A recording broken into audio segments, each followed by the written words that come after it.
오늘 해볼 이야기는 웹소설에서 공포를 조성하는 방법입니다. 요거가 사실 웹소설에서는 공포라는 감정을 사실 전달하기가 힘들어요. 왜냐면 공포라는 거는 대부분 너무나 크게 시각적인 요인을 너무 크게 받아서 이게 전달하기 어려워요. 여러분도 영화나 이제 공포 영화 같은 거, 공포 영화 볼 때 사실 굉장히 되게 이렇게 팍 하고 갑툭튀라고 하죠, 흔히?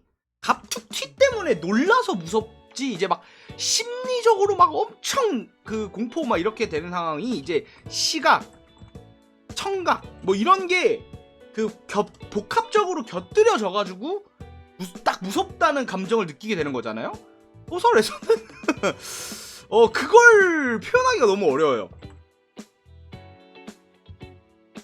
그래서 제가 보기에는 웹소설에는 사실 공포라는 감정을 조성한 작품이 거의 괴담동아리 정도밖에 없죠. 괴담동아리 말고는 거의 없어요. 근데 괴담동아리조차 시각적인 효과를 많이 썼어요.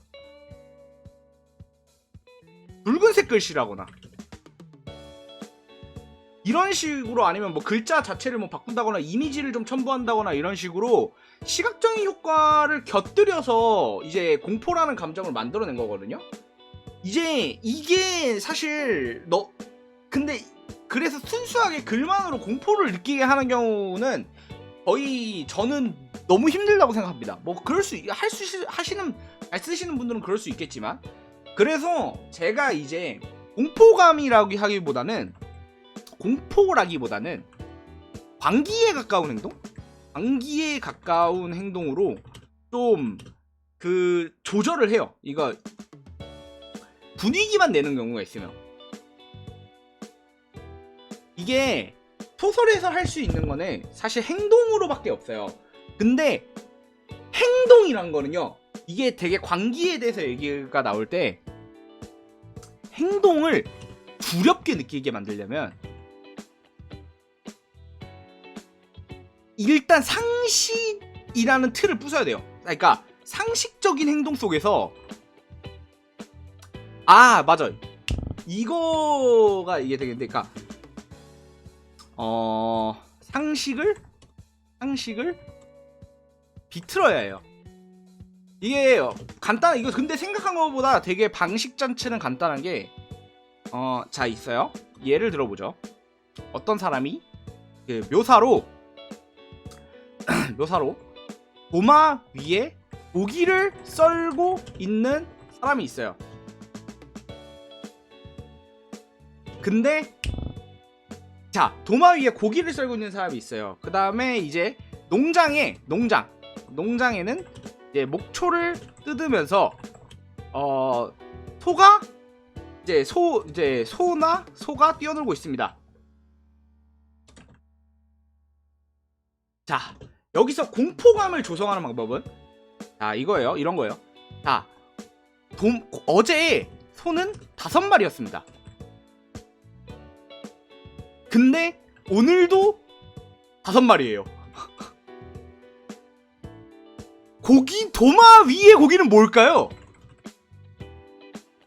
그 다음에 옆집 아이가 실종됐습니다. 이런 거가 글로써 표현할 수 있는 공포예요. 이게 글로써 표현할 수 있는 공포 같은 거거든요. 이제 그래가지고 이런 식으로 사고적인 이런 걸로 좀 직접적인 것보다는 이런 식으로 좀 비틀어고 이게 좀 돌아가지고 이렇게 표현을 해야 돼요. 그래서 이 웹소설에서 굉장히 이 공포감을 표현하는데 중요한 방법이, 이게 막 예를 들어 있잖아요. 웹소설에서 어두컴컴한 방 안, 별 쓸모 없어요. 아니 실제로 내가 보는데 그 어두컴컴한 방 안이 시각적으로 들어오지가 않고 이게 상상이 잘 안 가요. 그러니까 어차피 시각적으로 들어온 정보가 아니기 때문에 이런 거는 사실 공포감으로 조사되지 않아요. 막 음침한 폐허 뭐 어쩌라고. 뭐 이런 게 전혀 사실 그거 하려다가 술 때문에 안 서서 못했는데 썸녀가 네, 두 감사합니다. 떴다는 느낌처럼요. 네, 음침한 페어 같은 거는 이런 거는 사실 별로 아예 안 되잖아요. 이게 상상을 해도 공포감이 조성되지가 않아요. 그런 의미에서 말 그대로 이 행동으로 표현을 해야 됩니다. 행동. 그러니까 즉 캐릭터들의 행동과 그 다음에 괴리감. 뭐 이런 식으로 저번에 무서운 이야기, 그 소름 끼치는 이야기, 뭐 요런 느낌으로 해야 되는데 여기서 되게 중요한 게 처음 봤을 때는 그냥 이상함을 몰라야 돼요. 그래서 웹소설에서 공포감을 조성할 때는 대부분 상상이거든요. 웹소설은 상상이잖아요. 상상으로 그 장면을 떠올렸을 때 기괴함과 뭔가 그 뒤틀려 있는 느낌을 줘야 됩니다. 그렇죠. 그래가지고 제가 예전에 한번 요거를 비슷한 방식으로 만기풀 외전에서 쓴 적이 있어요. 어떤 거였냐면 이거 미드소마 같은 그런 느낌이거든요. 그러니까 평화로운 도시예요. 평화롭고 행복한 도시였는데 여기서 이제 여기는 절대적으로 법을 지켜야 되는 도시예요. 법과 규율을 지켜야 되는 도시거든요.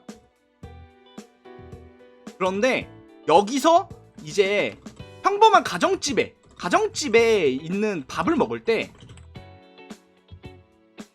그 밥을 먹고 있는 도중에 그 아이가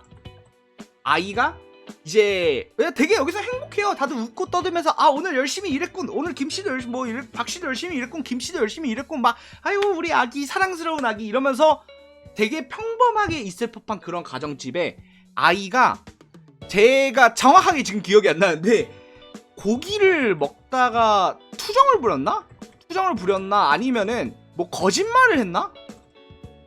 그랬습니다. 그러니까 갑자기 아이를 그렇게 상냥하게 대해주던 어머니가 그 거짓말을 했으면 벌을 받아야 된다면서 포크로 아이의 그 머리를 내려 찍어요. 죽여요. 그 다음에 그런 식으로 이게 뭔가 엄청나게 평범한 분위기 속에서 갑작스럽게 이렇게 틀어버리는 거거든요. 이런 식으로 해서 이 광기와 이런 괴리감을 발생시켜야 돼요. 요렇게 물론 이것도 하나의 수단에 불과하고 여러 가지의 이제 방식이 있을 테지만 저는 주로 쓰는 방식은 이런 겁니다. 보기에는 평범하고 아무렇지도 않은 그런 일상 속에서 뭔가가 뒤틀려 있는 거예요. 뭔가가 뒤틀려 있는 급발진이라기보다는 급발진이 맞긴 하죠. 근데 요런 식으로 할 수도 있고 제가 앞서 말씀드린 것처럼 요런 거 이런 식으로도 되게 그냥 좀 돌려서 표현할 수 있는 방식이 많죠. 중요한 건 여기서 핵심은 행동으로 보여줘야 된다는 게 저는 좀 큰 것 같아요. 이게 캐릭터들의 행동, 정확하게 말하면 캐릭터의 행동으로만 공포감을 조성이 가능하다고 생각해요. 이게 왜냐면은 우리들이 쉽게 상상할 수 있는 웹소설에서 흔히 말하는 상상의 재미는 가장 직접적으로 와닿는 거는 행동이에요. 캐릭터들의 행동이 제일 머릿속으로 상상이 되기 때문에 배경묘사, 예를 들어 제가 앞서 말씀드렸던 음침한 페어나 이런 것들은 공포감을 조성할 수가 없어요. 불가능합니다. 예를 들어 이거는 공포감을 조성할 수 있어요. 음침한 페어 속에서 그 귀신을 피해서 장롱 속에 숨어 있는 주인공, 이거는 가능해요. 근데 이거는 음침한 페어이기 때문에 두려운 게 아니라 귀신을 피해서 장롱 속에 숨어 있다는 캐릭터의 행동 때문에 두려움과 긴장감을 느끼게 되는 겁니다. 그래서 이런 식으로 조성할 때는, 웹소설에서 조성할 때는 무조건적으로 캐릭터들의 행동이 뒷받침되어야만 이런 감정을 제대로 전달할 수 있다고 저는 생각합니다. 내 생각입니다. 반박시 당신의 말이 옳습니다. 이상 여기까지 오늘의 유튜브 영상 마치겠습니다. 감사합니다.